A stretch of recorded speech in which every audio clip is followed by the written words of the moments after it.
কোটা সংস্কার আন্দোলনকে কেন্দ্র করে সংঘর্ষে আহত হয়ে ৬ দিন চিকিৎসা শেষে নিজ বাসায় অবস্থান করছেন ঢাকা উত্তর সিটি কর্পোরেশনের ৬ নং ওয়ার্ডের সাবেক কাউন্সিলর ও রূপনগর থানা আওয়ামী লীগের সভাপতি হাজী মোহাম্মদ রজব হোসেন।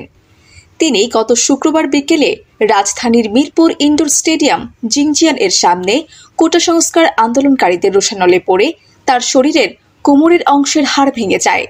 এক পর্যায়ে নিজ দলীয় নেতাকর্মীর সহযোগিতায় ঢাকার স্কয়ার হাসপাতালের অর্থোপেডিক বিভাগের ১০১১ নং কেবিনে চিকিৎসা দেওয়া হয়। এ সময় তাকে দেখতে আওয়ামী লীগের অঙ্গ সংগঠনের বিভিন্ন নেতাকর্মীরা রূপনগর আরামবাগ নিজ বাসভবনে তাকে দেখতে যান। শুক্রবার দৈনিক তৃতীয় মাত্রার এক ভিডিও সাক্ষাৎকারে তিনি এসব জানান। সকলকে নিয়ে আমরা সেদিকে যাই 10 নম্বর চৌকিতে অগ্রসর হই এবং পুলিশ বাহিনী সহ পুলিশ বাহিনীরাও আমাদের সাথে যাচ্ছিলেন।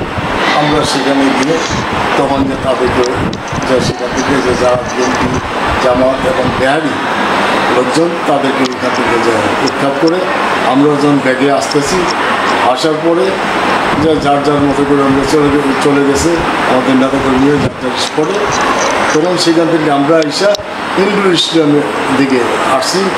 তখন 10 নম্বরের কিছু বিহারি এবং 6 নম্বরের বিভাগের দিকে কিছু বিএনপি জামাতের লোকজন তারা অতর্কিতভাবে আমাদের উপর হামলা করার পরে আমাদের লোকজন যায় সেখানে যায় ছিন্ন বিচ্ছিন্ন হয় এবং কিছু মোকাবিলা করে আমরা সেক্ষেত্রে এর মধ্যে আইসা আমার উপরে যায় চড়া হয়।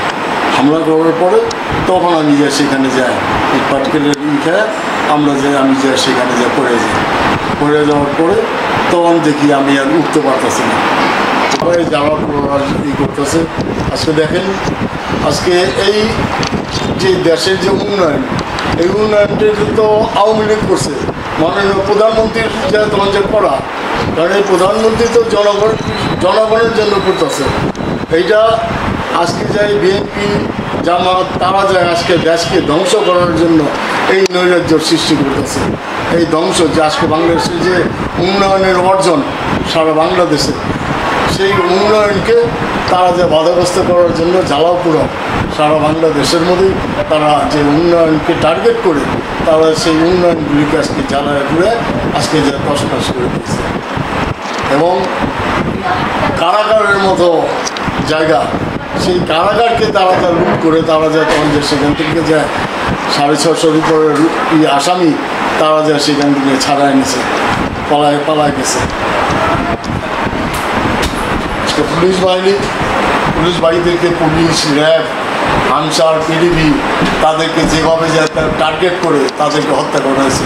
সাংবাদিক ভাই বোনদেরকে তারা আজকে যায় সেভাবে হত্যা করতেছে। এসএমএ সালামদ্বীপ, দৈনিক তৃতীয় মাত্রা।